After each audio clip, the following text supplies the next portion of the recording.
Hello Rosalinas and Paulines, my name is Penny and welcome back to another episode of seeing a fictional character and saying, "On God, that's literally me." Her Honor, Mayor Pauline.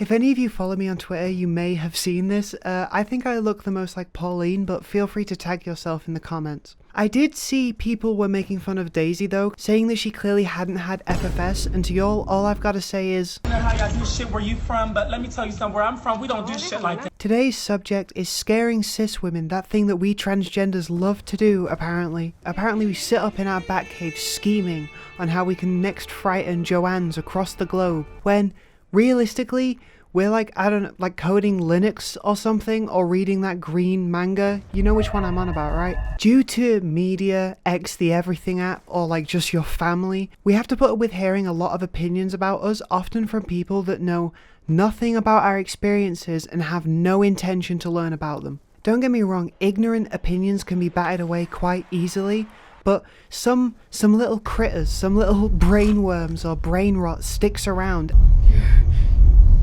Not real.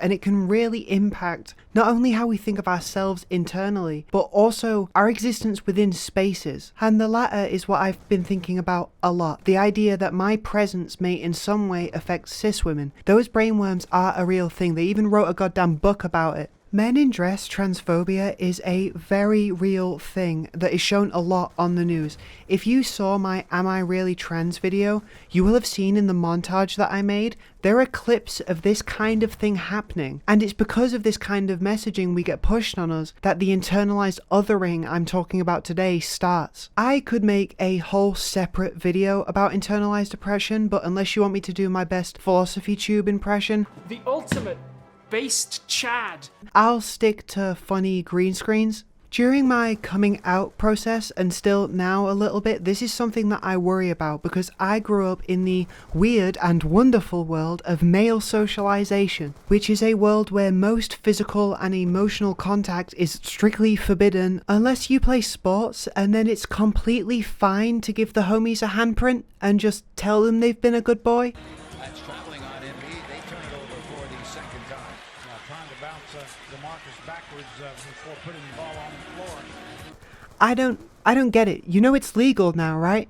Anyways, with this being my experience, I definitely have some residue fear left over for most forms of platonic intimacy. For example, cis women are much more intimate in terms of hugging, emotional openness, and many other things, and that's an experience that I was not at all emotionally prepared for. Growing up in a space where two guys hugging is considered gay unless someone, like, died. I tried to give someone a hug, and it was like, bro, we ain't on that. I'm like, it's so sad how deeply rooted this shit is. Like, you can't even show affection to someone that you care about because you think someone else is going to think that you're gay, and that's why you probably shot that man last week, because of that pent-up shit. It's deep shit. It's deep. All right, Corso. So going from that space to one where the girlies are heading to the toilets together to powder our noses is a large jump that, for me, made me overthink a lot. The intimacy of female friend groups is great, don't get me wrong, and having a good group of girlfriends who have made a clear effort to make me feel like one of them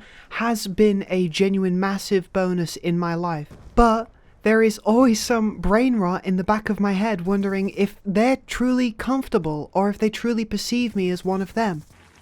Okay, Tsukimi, supper time. Also, so friendly. If one cis girl asks another for a hug, it's not remotely weird at all, but if I do it, or if someone hugs me, there is that brainworm in the back of my head that's like, do they think I'm doing a guy thing of like, where's my hug at, trying to flirt, which I would never do. Don't get me wrong, this is definitely affected by the fact that I am bi, because there is potential for romantic intimacy there, which I would not want, obviously, because I have a girlfriend, so I am mainly just talking about the emotional toll and insecurity here. Emotional openness has been a weird jump. For example, compliments. Guys do not give each other compliments. And if they do, an insult won't be trailing far behind, as genuine emotion is kinda scary in those dynamics. Really, really means the world. Oh, man, fuck you. Oh, jeez. Yeah. Yeah. So it's easier to hide behind it with humor or sarcasm. On the contrary, girls are much more open with each other, and compliments are a part of that. So, you know, when I see a girl that has really cool jeans, new jeans, or cool hair or anything like that, instinctually I want to go up and be like, oh my god, girl, is that vintage diesel? You ate, sis. You're the motherberg who sank the Contanic Hunty. I can't believe that. Do I keep that in? I'll keep it in. For the straight people in the room, that means that I love your early 2000s diesel top.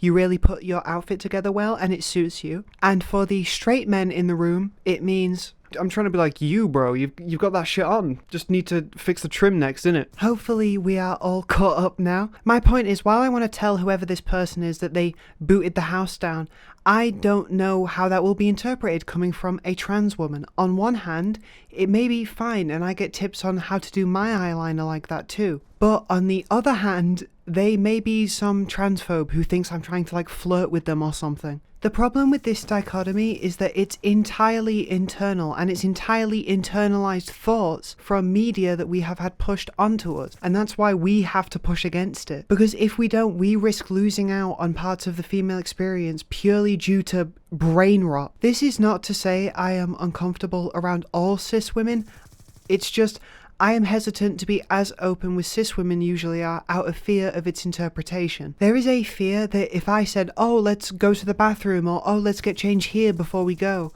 then it will be interpreted as me trying to make a move as if a man was flirting and that person no longer feels safe. Men is a different story. On the whole, I am much more comfortable around men because I am actually myself, and that's given me the confidence to be more outgoing and sociable. But on the other hand, I will not compliment men unless they are my close friends. Because if there is one thing I've learned since coming out, is that a lot of men cannot tell the difference between being nice and flirting. While it's only happened to me once or twice, I have had situations where men have seemingly come on to me, and it's very uncomfortable for an experience. In the same way I worry about with cis women, but slightly different, I hold back on complimenting men because it very much may be interpreted as me flirting when I would never have that intention. So to summarize, I am a little uncomfortable around women because I worry they perceive me as a man in a dress or as like someone trying to flirt when I am acting no different from a cis woman, and I am uncomfortable around men because I realize my presentation as a woman, and that means my actions will be interpreted very differently. So I guess the message of this video is that 4chan and Twitter are like really good for your brain actually, and you should definitely keep digesting transphobic messages on the internet, and it's really good that you know what all of these acronyms mean. Look, my name is Penny, I'm joking, of course. Go hug your girls platonically, okay? Pull over if you get tired, call me back, and bye. お前を守ってくれる仲間が現れる。